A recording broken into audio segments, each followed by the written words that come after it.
Well, good morning. You are now listening to Prepper Talk Radio on K-Talk AM 630. And today we're going to be talking about some pretty deep stuff. Pretty heavy topics. Pretty heavy. Yes. Wanted to start off, though, with a big thank you to Mills Crenshaw.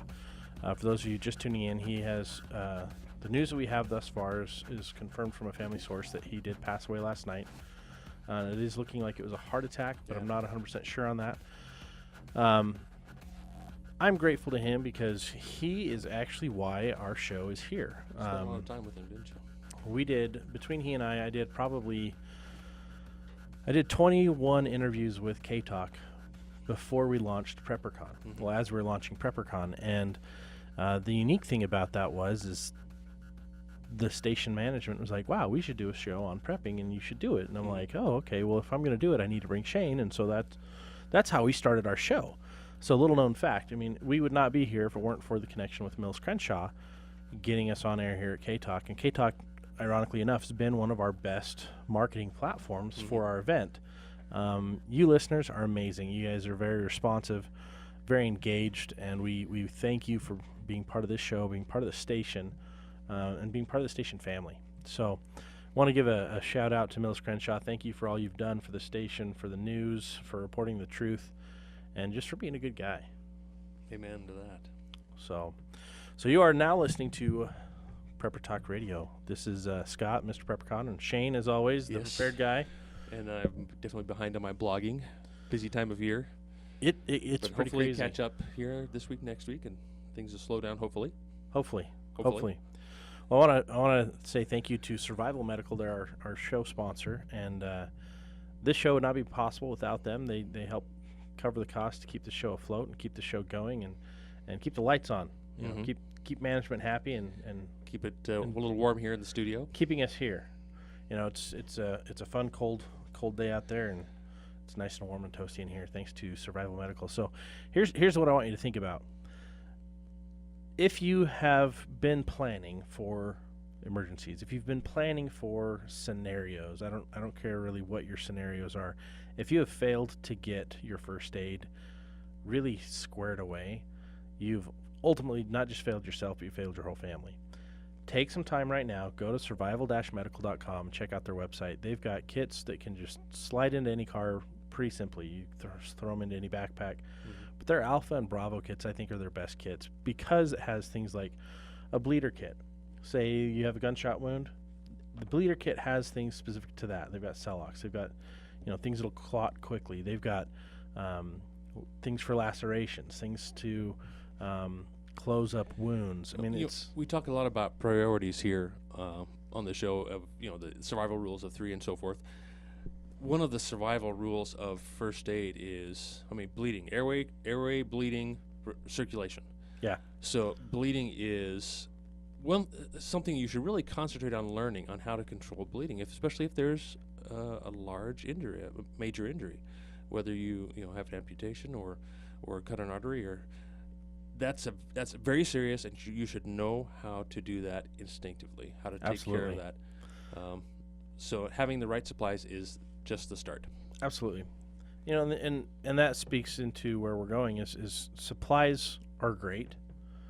Awareness is really what we're going to be talking about today. Like, what are the biggest threats that we face as a society? What are the biggest threats we face individually as preppers? If you look at what's going on in the world and what the predictions have been and what the reports are, I've looked at the human threats, the non-human threats, and the human threats are absolutely bigger. Yeah. And the human-caused threats. Well, yeah, really that's really what it is. I mean, for example, cyber attacks. Nuclear weapons. Well, I think the fact is that the threats are increasing, especially to those of us who call ourselves preppers or want to be self-reliant and express ourselves that way. That hey, I want to be free. You leave me alone. We are the ones who are getting squeezed on and increased regulations and all that kind of stuff that decreases our freedom and Well, and for it example, gives us more to prep. I mean, Yeah. gives us more reasons to prep. for example, most counties don't allow you to camp on your own land for more than a set period of Yep. days. There's a county in Utah that will not allow you to camp for more than 100 days annually on your own property. Are What's you up with that? kidding me? Wait, It's my own it's your own property. property. Why do you have a say as to what I do or don't do, especially regarding camping? It's a Yeah. tent. For And- goodness sake, it's not in the city limits. It's out in the mountains.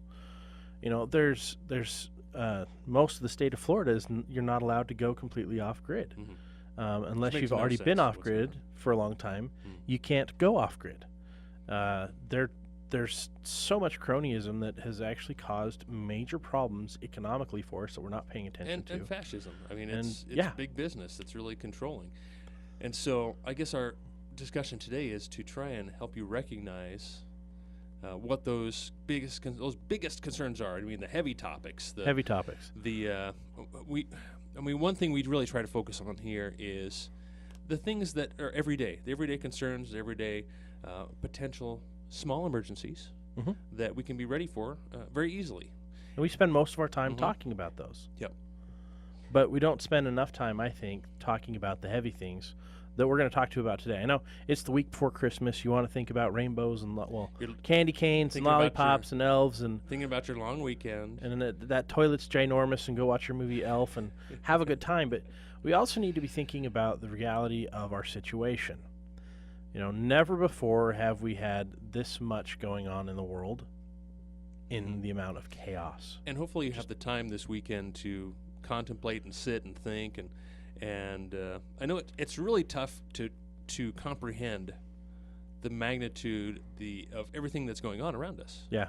Especially if we're in our own little bubbles, and we are. We're all in our own little bubbles. Absolutely. I love my little bubble. You know, I'm safe. I'm comfortable.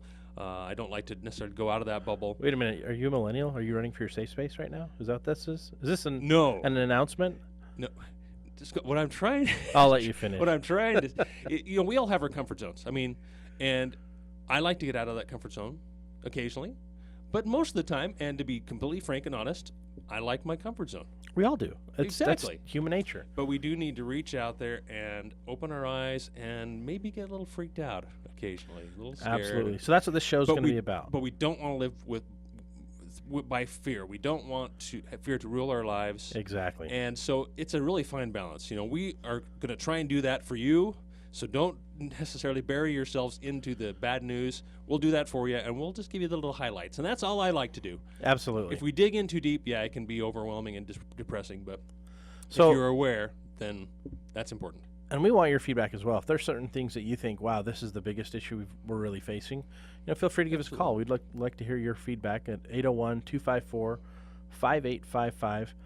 Don't forget to check out the new website and download our app, ktalkmedia.com. You can stream us from anywhere, from your desktop computer to your Apple, your Android, or even your Windows or other smartphones. And if you don't want to call in and ask us a question, feel free to send us a message on Facebook or any of the social media, and we're Yeah, happy go to KTalk Utah. Yeah, or Facebook. KTalk Utah, and ask us a question, and we'll get to those questions one of these days. We're watching the feed right now. Actually, I just Okay, pulled it cool. up. So, okay, here's one of the things that I've read a lot about lately that I just don't think people are paying attention to. The beginning of the year, the defense secretary talked about cyber attacks, Mm-hmm. and in March there was a report that came out that this is the biggest number of cyber attacks we've true. ever had as a nation thus far. And that's in March. The trajectory was that it would surpass last year's numbers by the middle of the summer. So that to me shows how dangerous the digital world is becoming. We've heard about different banks having issues, especially different markets all over the world having issues, and those are all results of cyber attacks. Information being hacked. I had my credit card information was hacked. My information got out. My credit card company called me like, we're issuing a new card.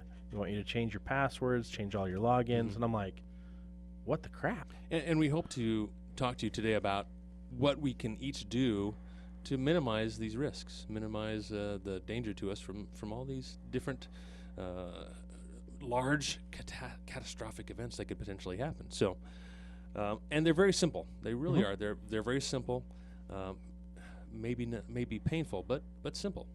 Yeah, I think one of the simplest things is the eggs in the basket, subscription. Don't subscribe to the theory that you can put all of your eggs in one basket. And what I mean by that is when it comes to digital security, multiple logins, multiple passwords. Don't use the same login or the same password for more than one platform. Change it up. Make sure it's different everywhere. It's harder to remember, I understand. But it's harder to hack. You're more secure by doing that. And make sure you're changing them frequently. By frequently, I'm not saying like every week. I'm typically around 6 months is what I've read is the key time to refresh those. And typically, if one of my logins gets bumped or if I feel like is insecure for some reason, it's time to go through and change everything. I change all my passwords at that time and make sure that they're good to go. But there was a time where I think all of us and many of us still falsely believe this, that I can use one login with one password for everything, and we're finding that that's not safe. It's really simple to be a little more secure, but cyber attacks are huge. And so I guess the largest concern for us is financial when it comes to a cyber attack. So making sure that, personally, I like cash. But we all need to have some credit, some debit cards. So my personal strategy is just to keep just enough in there to satisfy the monthly bills. And so if I do have an issue, then it's going to be minimal. Yeah, it's not going to impact me as much as it could otherwise if I had a lot. Yeah, you're diversified. Account. You've got eggs in basket. Eggs in different baskets. I'm very much the same way. I've got food storage, which I think is a very valuable tradable commodity. I've got ammunition, very valuable traded commodity. And as scarcity increases for either of those, the value goes up big time. Same thing with silver and with gold. But at certain points, every one of those items could become useless. I mean, the food, it's harder for that to become useless because we'd all have to be gone, and it'd have to still be here for it to become useless. So that's at the top of the chain, the highest hierarchy of commodities that you should have. Do you remember Maslow's theory? Yes, but the hierarchy of needs. Yes, okay. Yeah, like the number one need is shelter, actually, which is kind of interesting. And then it works down into food, and then it works down into love and comfort and embrace. I mean, I don't remember it all verbatim, but I just remember studying that in college, and I was just like, wow, that reminds me a lot about the survival rules. List. Money's like the last, but what's funny is that there's other things before it that you need the money for. Especially in our current society. So if the money stops, everything comes crashing down, as we are led to believe. But in reality, the hierarchy of actual needs can completely go on. Actual needs can completely go on and bypass what we've been taught by mainstream media and mostly by consumer-driven markets. By have to have this. I need this. Oh man, did you see the new toy? I got to get it for my kid. Well, like the Nintendo NES, that they're coming back with a 30-game console. Have you seen this? I haven't. I saw this the other day. This is how ridiculous the consumer need-driven economy situation is, and buying power, swaying power of the market is. So this thing came out. It's like $49. I'm seeing it online all over the place for $180, $250, because you just can't find it anywhere. It's like back when Tickle Me Elmo came out. That's true. I mean, it's Christmas time, so we can talk about these things. Cabbage Patch Girls. I remember my mom going to the store to pick one up for my sister when those first came out, and she saw women fighting over a freaking doll. And what we want to remind you people is and us included, is that's a doll. That's not your child's next meal. No. Right? And so when the crap does hit the fan, or as we were told the other day, as the feces hits the vertical oscillator. Yeah, I like that. When that happens, you're going to see people change at the snap of a finger. You're going to see people who seemed somewhat okay, all of a sudden off their rocker. Yeah, and that's on our short list. I think social chaos or civil unrest. Civil unrest. I think it falls. There's three categories. I think it falls into social unrest, civil unrest, civil war. Just Because that's division. really how it's going to start. Division. Just division, societal division in general. Hey, we're going to be right back. We're getting pushed into a break, but I want to remind you we're brought to you by survival-medical.com. Tougher than nature, and it's actually what I carry in my car and what Shane carries in his car and our bags. Yes, and sir. It's the gear that'll get you there. We'll be right back after these messages from our sponsors. Well, welcome back from the break. You're listening to Prepper Talk Radio here on ktalkmedia.com. Check out the website while you're at it. Download our app and start streaming live every day. You can access our archive online as well, which is awesome. Lots of cool tips and tricks we've left in the past. Don't forget our YouTube channels and Facebook pages and all that fun stuff. So, speaking of tips, before we get back into Yes. the depths of our discussion today. Depths of despair. No, not despair. What do you? No, I'm not despairing. No, I'm prepared. Now all I can think of is the pit of despair. Thank you. That's the pit of despair. Well, you're in the pit of despair. Don't even think of trying to Prepper escape. Prepper tips. So one that I had for you real quick here. With this cold weather, there's one thing that you can do that's really quick and easy that will, if you're out in the cold, this makes a world of difference. It is a baklava. Do you know what a baklava is? A baklava is a square cloth, right? No. It is a hood, kind of like a hat, but it is with a mask, and it covers your neck. So it's basically kind of like a ski mask. Oh, it's a criminal mask It's for when I want to go rob a kinda bank. Like, it doesn't have an opening for a mouth. It just has opening for glasses. For the eyes. So like for skiing, you can Okay. wear your goggles. And it's a hood. It covers your face. It covers your chin. It covers your neck.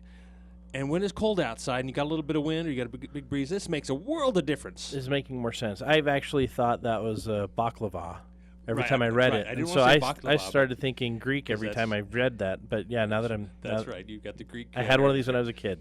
So yeah, baklava. So I recommend, you can get it for just a few bucks. Whether it's just a thin polypropylene or a nice thicker kind of fleece one, they help out a lot when you're spending some time outside. So here's mine. I love this every winter is I will go get 2 packs of the hand warmers. Mm-hmm.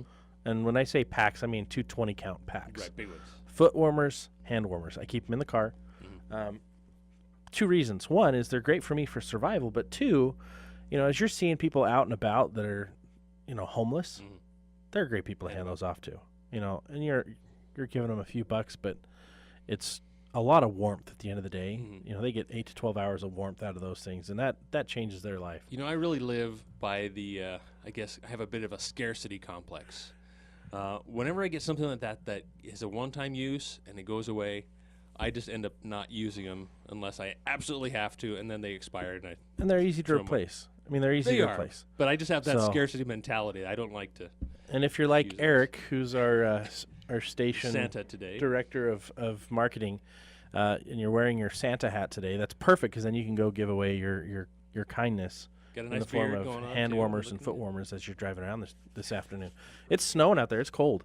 It's crazy. At least it's warmer than it was a few days 2 weeks ago? Well, a week and a half ago? Well, just a few days ago, it was 9 degrees when I got outside, and now it's toasty. It's in the upper 20s, lower 30s, so it's nice.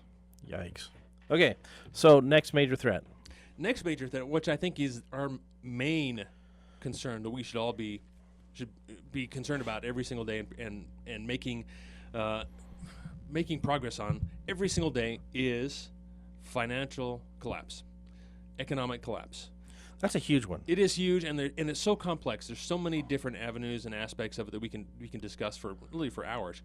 But the main idea is that our financial system is so delicate and so propped up and so bubbly and such big So bubbles inflated. in every single aspect of it that it requires continual propping up by the central banks, by the Fed, by like I say, central banks and governments all Yeah. around the world. Well, they're not allowing it to recycle and reset. That's right. One of the things that I've noticed is the different things that can actually cause a major crash, if you will.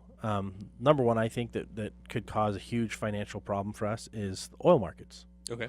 Right now, it's pretty affordable. It's what, like $30-35 a barrel? 50. $50? 52, Has I it gone think, up today. to? Mm-hmm. Okay, so in the last few months, it's gone down Yep. pretty low. Yep. But it's been over 100 in the last decade. Yeah. Right? So if that were to jump, that could wipe out people's bank accounts pretty quickly because they're having to keep up with the rising cost of oil, Mm-hmm. right?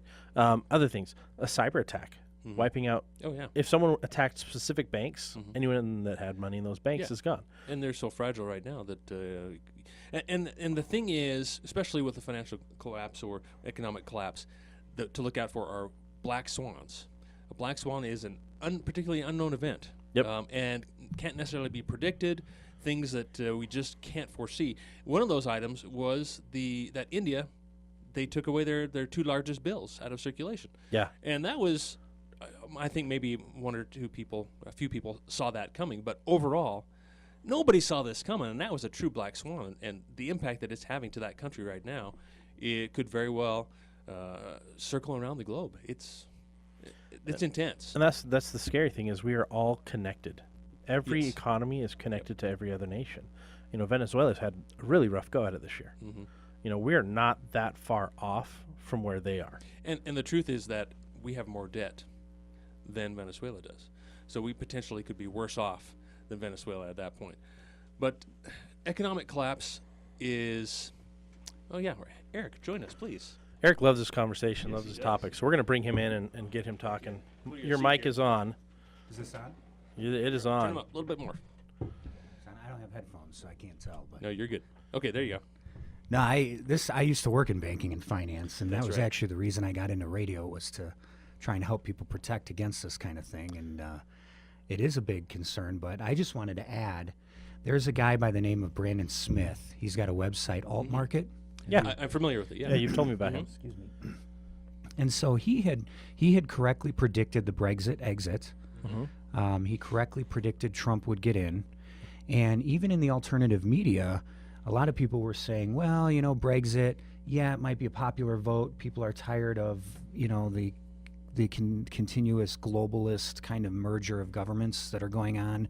And even if they have a popular vote, they'll rig the election and it won't pass. They would never allow that to happen, but yet it happened. Yeah. He said that actually is part of the plan, along with Trump getting in, is actually part of the plan because his argument is that the economic situation with debt and all the things that are coming, the banking system is so fragile that they can't prevent it from falling apart forever, indefinitely. So they need a scapegoat. Yep.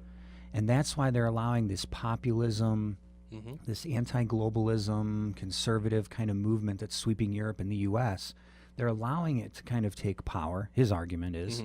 And then that way, once everything's in place and under the Trump watch, that's when you're going to start seeing the economic collapse. And that's But- when everyone says, well, Exactly. this is what caused it, is these movements. Right. And they'll say, Right. oh, well, the nationalism, the populism, that's what causes the Capitalism, problem. that's the problem. And then it'll swing back into global currency, global government, 5-10 years down the road. And I think there's only 2 scenarios, the one that you proposed there. And if Trump truly is a capitalist, I mean, if he's not a globalist, then, yeah, we're in trouble. But if he is, we're in trouble. So I think either way, we need to be prepared for what's going to happen financially. I mean, there's a lot of other concerns which we probably won't have time to get to. And something else about economic collapse, and it's not going to be I don't think there is going to be a big sudden big crash. It's going to be a process of collapse. It's going to It'll be be dominoes. systematic. We'll be watching things fall out Bit all the by way down to bit, zero. bit by bit, things are going to start to fall apart. So this isn't going to be sudden. But Utah, this is why I moved to this state, is by far going to be one of the last dominoes. So if you live in Utah, yeah, this is the place to be in the continental U.S., And in I my think opinion. we need to understand that most of us really have no idea what's going on behind the closed doors. We have no idea what is being planned for us because we don't obviously control the money. And we know that Lord Maxim Rothschild said back in his day that I don't care who makes the law, just let me control the money. And that's really what it comes down to, is someone else is controlling the money, and there's a plan. But we can make steps to protect ourselves. So did you say the one that makes the laws controls the money? Is that what you just Whoever said? controls the money, he cares not who makes the laws. I was like, yeah. I I'm probably like, said it's it backwards wrong, from but that. Yeah. Whoever has the money control is the one that controls. it doesn't matter what the law. laws there are. I mean, as long yeah, as you control the money. that's the control mechanism. That's where we've fallen as a society, as a globe, as a world, as a species. Is we've valued this piece of paper so much that we've given away our rights to have the security of that piece of paper, right? We've given away our And freedoms for security. And I think if we break this down into smaller topics, we need to talk about deflation, we need to talk about inflation, hyperinflation, we need to talk about this potential QE4, other stimulus. We need to talk about the bond market. We need to talk about...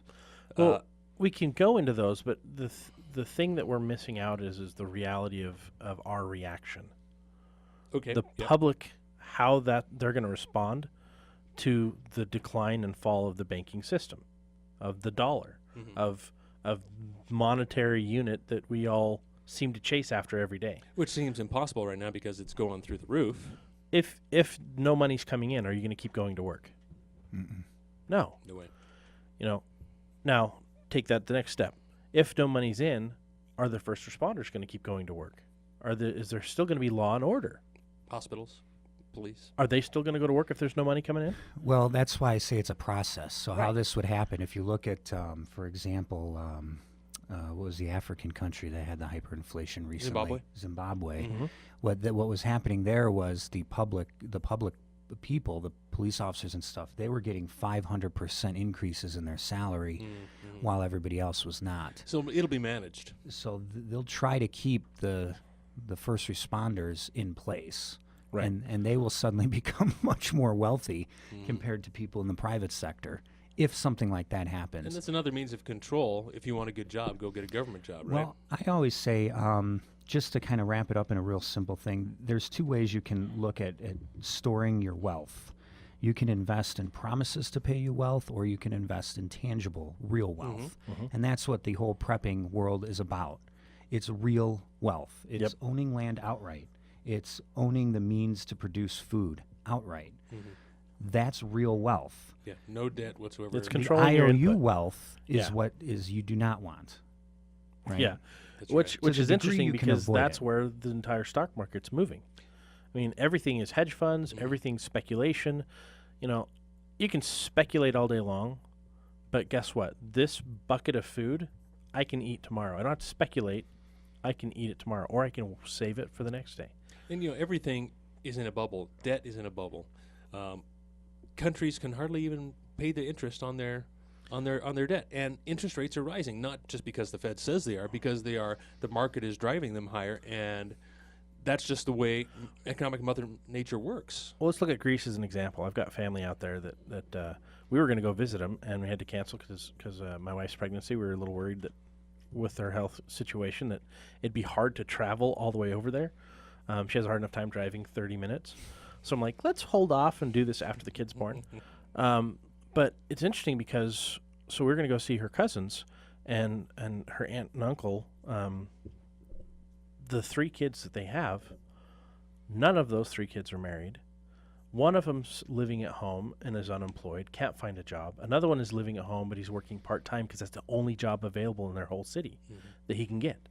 And their daughter, she's living in another city, and she's got a full-time job, but it requires her to go on a cruise ship, and she's gone for almost 8 months out of the year. That's her job. And so she'll work 14 days straight on these cruise ships and then come home and get 2 days off. And then she'll go back out. And that's her life, basically. Those are the options, right? Well, how is it going to look for us as those options narrow down? If we're not self-reliant, if we're not growing our own food, if we're not responsible for our own production, and we're continually responsible or continue putting that responsibility on other entities, like I'm buying all my clothes from China, or I'm buying all my stuff from Indonesia. As long as we're continually doing that, we are propping everything up against ourselves. We need to get ourselves out of the matrix. We need to become more self-sufficient. We need to take our money out of the banks. We need to. There's so much we can do. I don't think you need to take all of your money out of the banks. No, I didn't. Yeah, not all. Yeah, but you need I think you need to Just don't be diversify your dependent on holdings. it. Exactly. Yeah, Just don't be diversify your dependent. holdings. I love self-directed IRAs where you're allowed to invest money into real property, into gold and silver, and you get to manage it yourself. And I by the think- way, AccuPlan, one of our sponsors, And you can hold it yourself. they're incredible. It's just a couple $100 for fees for that. I mean, it's not like an investor, Mhm. investment management, who gets a takes percentage of 1%. your And he wants to 2% keep turning it over, so he assets makes under more and more management. They commissions. don't work that way. It's just a fee. Mhm.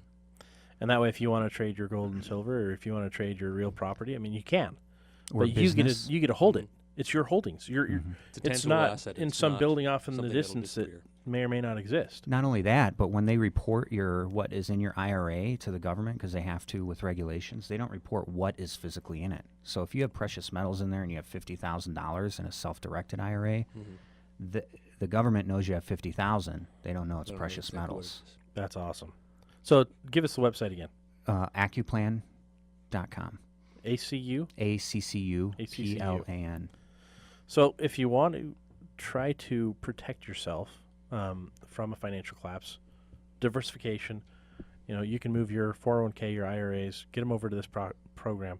The big key thing, though, is there is going to be a financial collapse. It is inevitable. The dominoes are ready to fall. The problem we have is how people are going to respond to it. If you're not preparing now, you're going to be part of the problem.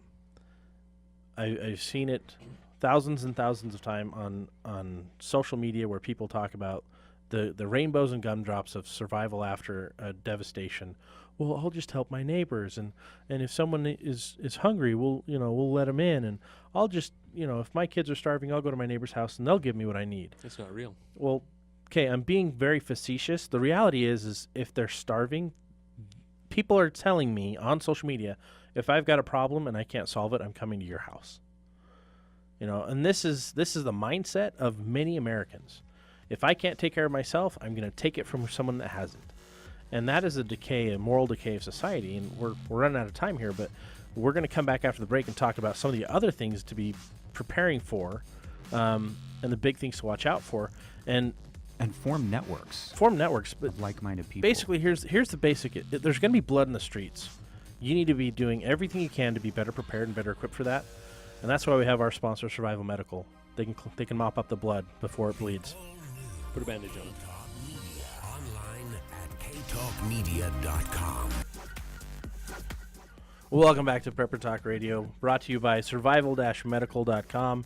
Check them out. They're actually growing. It's pretty impressive to see where these products are going. But the kits that I carry are survival medical kits.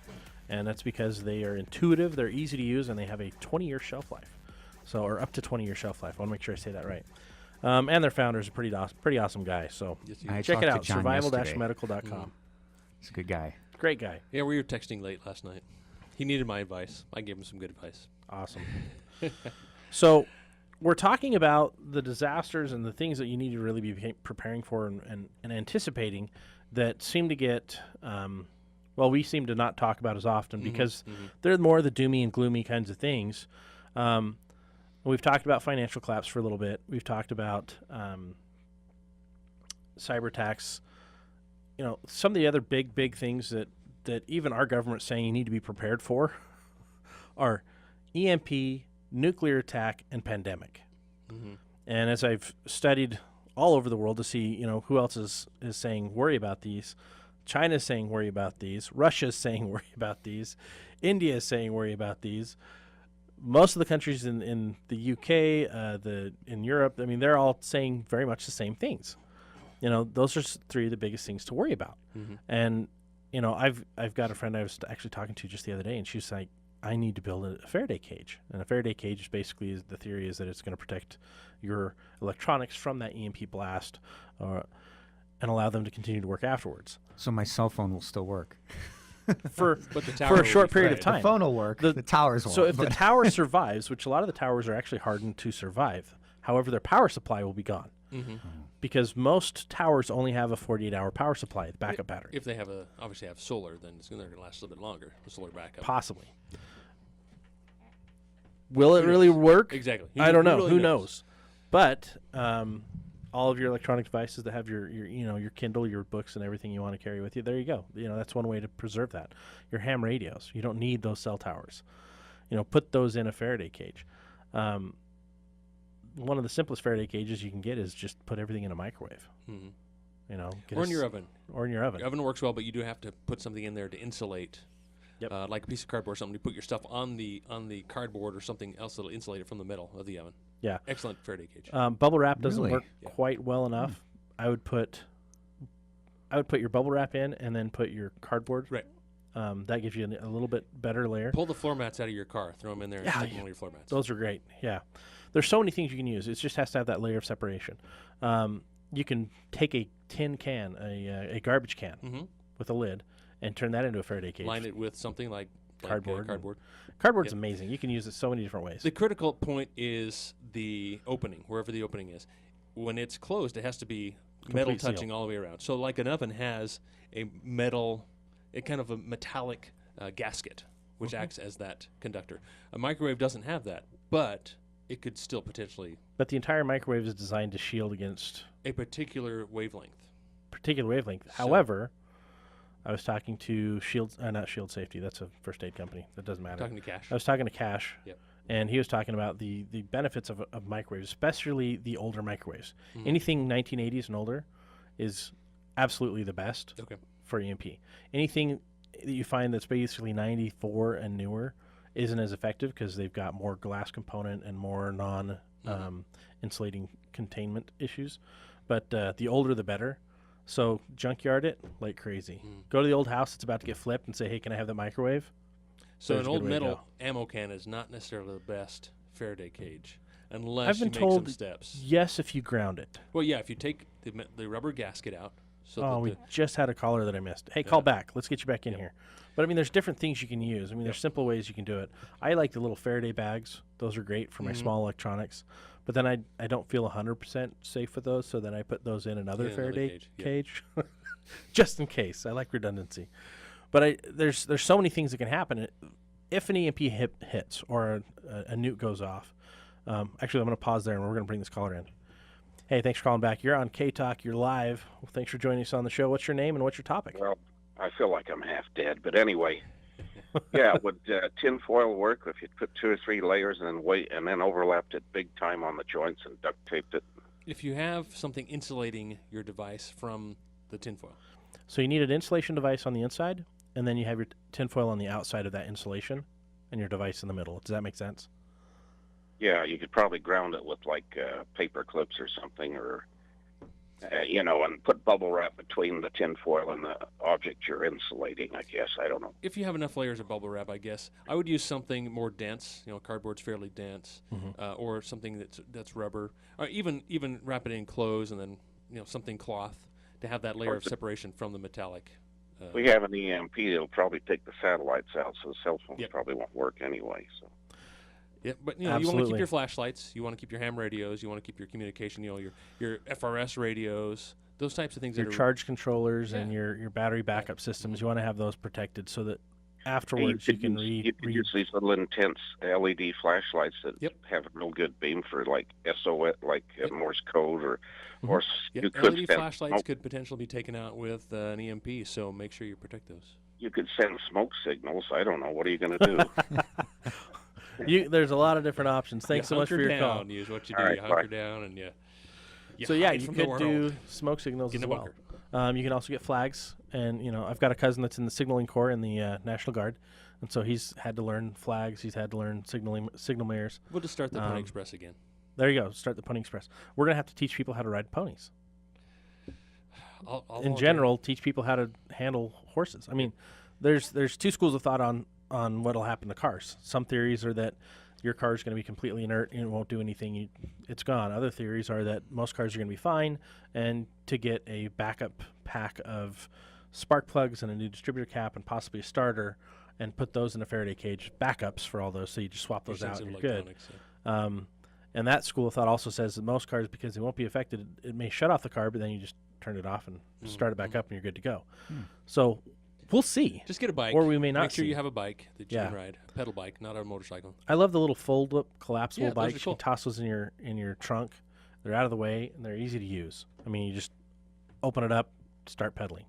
I'll tell you one thing I think about when you guys talk about this kind of stuff is that the forest fire is a necessary component of a healthy forest, right? Mhm. It Right. overgrows with the shrub. You hear that analogy a lot, and I think that our current reliance on the way our technology is being utilized if a cyber attack hits and wipes people out in a significant way, if there's an EMP of some kind for whatever reason and it wipes things out, I think what you're going to see is people are going to respond to that with technology that will be resistant to that. Yeah. For example, they have data storing devices they're working on now where they etch the information into like a glass, Yep, and it can I've seen last that. 10 million 10,000 years or something like that. something, yeah. And it's still has to be made in a lab in a university right now, but pretty soon that's going to be available. Now something like That's that, crazy.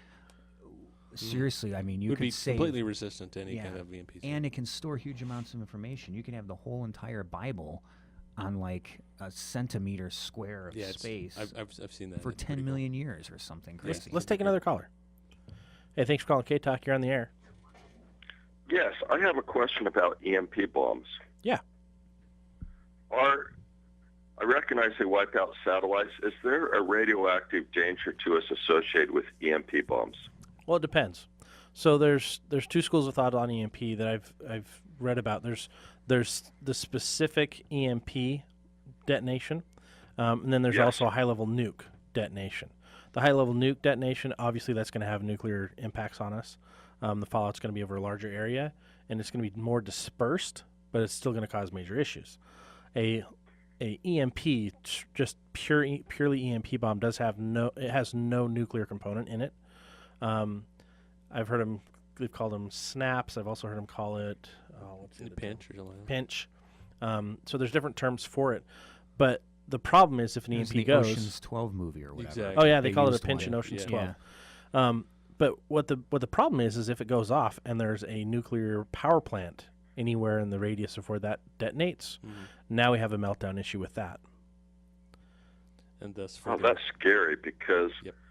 it's interesting because I actually can pretty much, without satellite technology, I'm more capable of getting by with satellite technology than virtually anyone. Granted, now every employer expects you to have a cell phone now.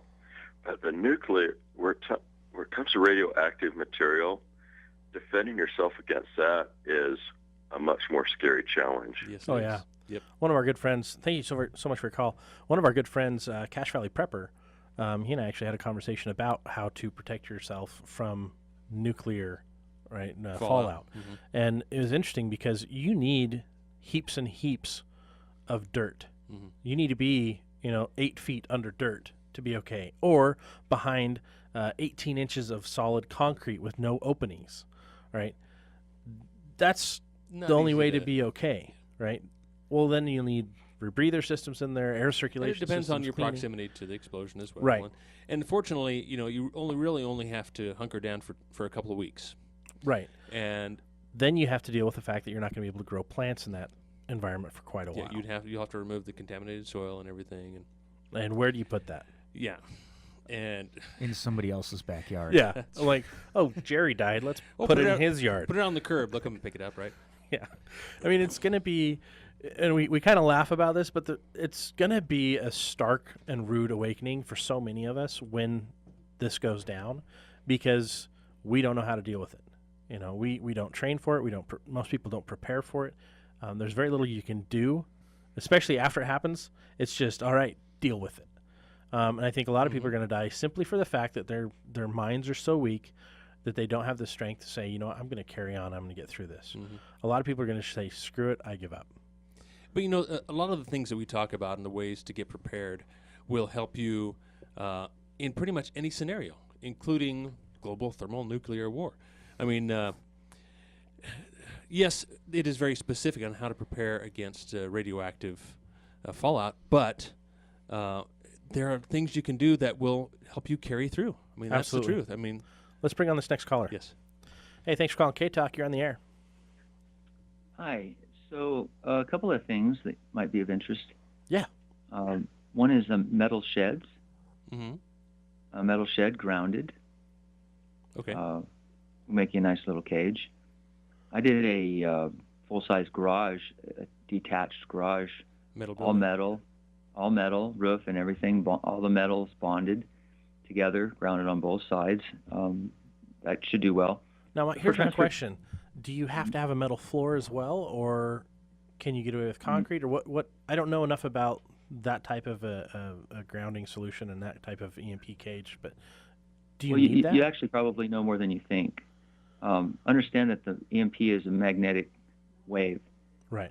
High intensity magnetic field. So it's really just acting like a generator, like where you have a magnet going through a wire. You've seen that in basic science, and it induces a voltage in the wire when the magnetism crosses the wire. So really, what we're looking at is an intense magnetic field, sudden burst, which will only last for a short period. Right. Crossing all of the metal, the wire, the telephone wires, the house wiring, and inducing this voltage into these wires. Now, depending on the angle of the wire, will determine whether it is affected or not. Because if the wire is not perpendicular to the field, then it will not have, in whatever angle, to whatever the angle is to that, away from the degree that's necessary for maximum voltage, is to that degree will be less affected by the magnetic field. So not everything will be affected, because some things are just randomly not in position for it. But the floor doesn't matter, because the field's not coming up from the earth. The field is coming from the sky. And the earth is an so you're just really trying to shield yourself. Like if it's raining on you, you're just trying to shield yourself from this rain of magnetic fields. And so by grounding it, if any voltage attempts to build up, it's sucked down by the earth. In theory, I've of course never been through this, so I don't know. Oh, come on! You've got to have personal experience. That's what we're looking for. I have personal experience with normal magnetic fields, but I don't have experience. Well, I did go through at one time. I went through one of these superconductor facilities. Yeah. I was called in to do some work there, and the scientist there showed the place to me. But I had to remove all metal from my body because their magnetic field, would just rip at the metal. So you couldn't go in there with any metal on you. Awesome. Thank you for calling. We're actually getting cut off by our commercials here. Oh, you're running out of time. End of the show. Thank you so much for your input. Thank you to all of our callers for joining in today, and thank you for listening to Prepper Talk Radio here on K-Talk AM 630. Brought to you by our good friends at survival-medical.com, the only first aid kit tougher than nature, and that'll store up to 20 years. We're going to continue this topic next week and talk about what we can expect in 2017. The Christmas of 45.